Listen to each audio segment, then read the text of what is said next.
بسم اللہ الرحمن الرحیم۔ السلام علیکم ورحمۃ اللہ وبرکاتہ۔ پچھلے کئی دنوں سے انتہائی حبس اور گرمی کا عالم تھا۔ الحمدللہ موسلا دھار بارش کے بعد سرسبز درختوں کے پتوں سے ٹپکتی ہوئی بوندیں اس بات کی گواہی دیتی ہیں کہ ایک مرتبہ پھر ماحول کے اندر تر و تازگی آ چکی ہے۔ اس خوبصورتی اور تر و تازگی کو دیکھ کر مجھے نبی پاک صلی اللہ علیہ وسلم کی وہ حدیث پاک یاد آ رہی ہے۔ آپ صلی اللہ علیہ وسلم نے ارشاد فرمایا، اللہ تعالیٰ اس شخص کے چہرے کو تر و تازہ رکھے جو ہم سے حدیث پاک سنے اور پھر اسی طرح اس کو آگے بیان کر دے۔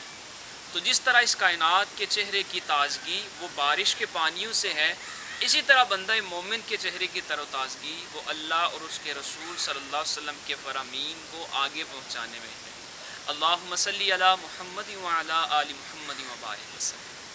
آج الادب المفرد کی دوسری حدیث پاک کی طرف ہم بڑھتے ہیں۔ یہ حدیث پاک انتہائی مختصر مگر بہت ہی جامع حدیث پاک ہے۔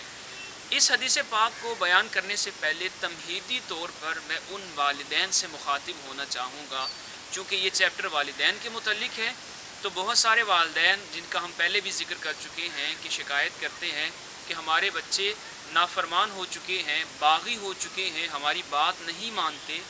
ان والدین کے لیے میں کچھ عرض کرنا چاہتا ہوں کہ ایک شکوہ آپ سے بھی بنتا ہے، ایک شکایت آپ سے بھی بنتی ہے کہ جہاں آپ اپنے بچے کے بہتر مستقبل کے لیے اسے اچھے سے اچھے اسکول کے اندر داخل کرواتے ہیں اور بہتر سے بہتر نصاب اسے پڑھواتے ہیں اور جدید تعلیم دلواتے ہیں، ڈگریاں اس کے پاس ہوتی ہیں، لیکن پھر بھی بچہ وہ مورل ویلیوز نہیں سیکھتا، وہ اخلاقی اقدار نہیں سیکھتا جو اس کو والدین کی خدمت کرنے کا سبق دیتی ہوں۔ تو یہاں پر آپ کی ذمہ داری بھی بنتی ہے کہ آپ اپنے بچوں کو انیشل ایج کے اندر، ابتدائی ایج کے اندر انہیں یہ باتیں ضرور بتائیں، نبی پاک صلی اللہ علیہ وسلم کے یہ فرمودات ان کے سامنے ضرور بیان کریں، بلکہ میں تو یہ کہتا ہوں کہ یہ مختصر حدیث پاک انہیں زبانی یاد کروائیں۔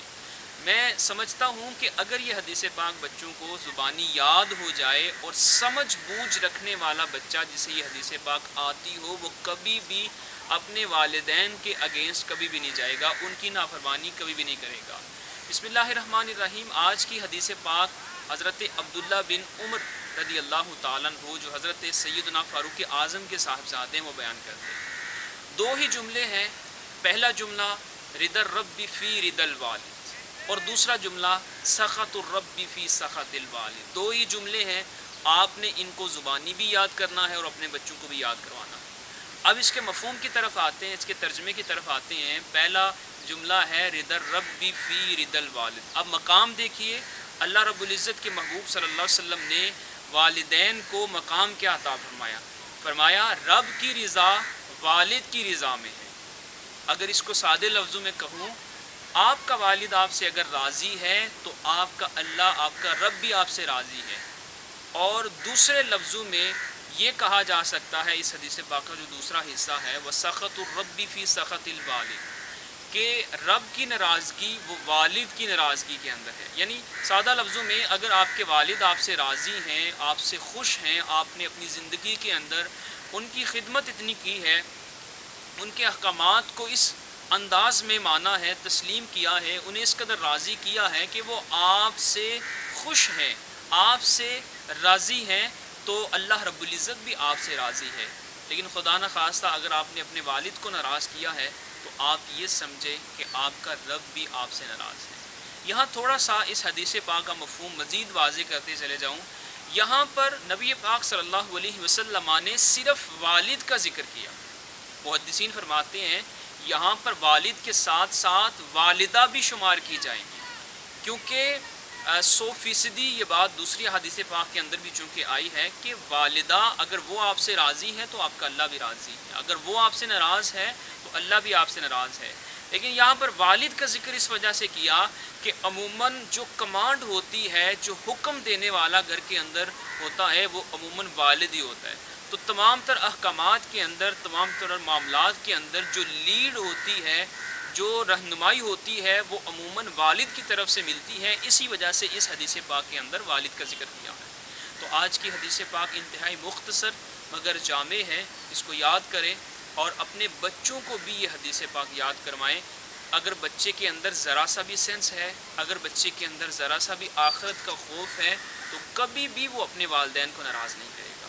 اور آخر میں ایک چھوٹا سا ٹپ، ایک چھوٹا سا قاعدہ آپ کے سامنے، جیسے ہم نے لاسٹ ویڈیو کے اندر آپ کو جو اصول حدیث کے حوالے سے، حدیث پاک پرکھنے کے حوالے سے جو چھوٹی سی بات بتائی تھی کہ راوی کسے کہتے ہیں، آج اسی سلسلے کو تھوڑا سا آگے بڑھاتے ہیں۔ آج ایک اور نئی چیز ذکر کریں گے۔ یہ بات آپ یاد رکھیں کہ نبی پاک صلی اللہ علیہ وسلم آپ کا وصال ہوتا ہے 11 ہجری کے اندر، اور اس کتاب کے جو رائٹر ہیں اور اس کتاب کے اندر جو حدیث پاک لانے والے ہیں وہ امام بخاری 256 ہجری کے اندر ان کا وصال ہوتا۔